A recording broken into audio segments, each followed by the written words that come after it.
Hey guys, welcome back to my channel. 180 exam practice பண்ணிகிட்டு இருந்ததை நான் நிறைய வீடியோ போட்டிருந்தேன். அதுக்கப்புறம் கொஞ்ச நாளுக்கு ஸ்டாப் பண்ணி வச்சுருந்தேன்.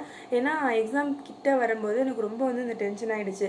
ஸோ ஒரு கிளாஸ் போய் ஜாயின் பண்ணிட்டேன். அந்த கிளாஸ் போனதுனால வீடியோ எடுத்து போட முடியல. I'm so sorry for that.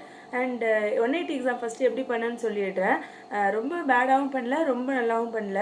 ஏன்னா எனக்கு ஸ்பீடு பத்தலை. ஃப்ராங்காக சொல்லணும்னா ஒரு 190 அந்த மாதிரி வச்சுருந்தா அது ரொம்பவே ஈஸியாக கிளியர் பண்ணக்கூடிய பேப்பர் தான். அந்தளவுக்கு ஒன்றும் கஷ்டம்லாம் கிடையாது. ஸோ எக்ஸாம் ரிசல்ட் வந்ததுக்கப்புறமா I update you. And one more thing இப்போ என்ன பண்ணிகிட்ருக்கேன் அப்படின்னா, எந்த எக்ஸாம் எடுத்துக்கிட்டாலும் அது சென்ட்ரல் கவர்மெண்ட்டாக இருக்கட்டும், ஸ்டேட் கவர்மெண்ட்டாக இருக்கட்டும், ஸ்டெனோகிராஃபி எந்த எக்ஸாமாக இருந்தாலும் நம்மளுக்கு பேசிக்காக ஒரு 4 சப்ஜெக்ட்ஸ் ரொம்பவே important. History, polity, geography, economics. So இந்த 4 சப்ஜெக்ட்டும் நான் அந்தளவுக்கு ஸ்ட்ரென்த்தெல்லாம் இல்லை.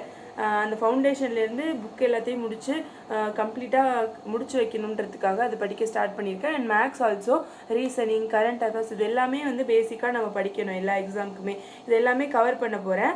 எக்ஸாம் ரிசல்ட் வர்ற வரைக்கும் இதான் பண்ணணும். சைட் பை சைட் ஷார்ட்டனும் ப்ராக்டிஸ் பண்ணணும்.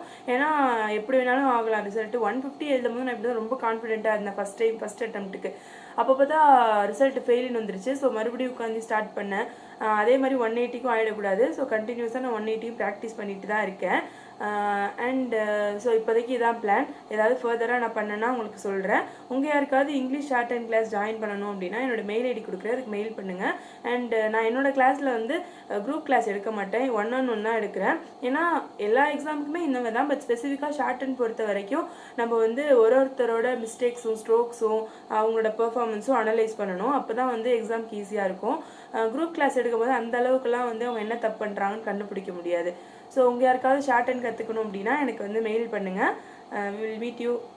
ஐ வில் மீட் யூ இந்த கிளாஸ். ஓகே, ஸோ இவ்வளோ தான் இந்த வீடியோவில் நான் சொல்லணும் அப்படின்னு நினச்சேன். நீங்கள் எல்லோரும் உங்கள் எக்ஸாம் எப்படி பண்ணீங்க அப்படின்னு எனக்கு கமெண்ட்டில் சொல்லுங்கள். பாய். அண்ட் இந்த வீடியோ பிடிச்சிருந்தா லைக், ஷேர், சப்ஸ்கிரைப் பண்ணுங்கன்னு சொல்ல மாட்டேன். ஏன்னா அந்த வீடியோவில் அது பண்ணுற அளவுக்கு ஒன்றும் நான் சொல்லலை. Just I wanted to update you people. That's why. Bye.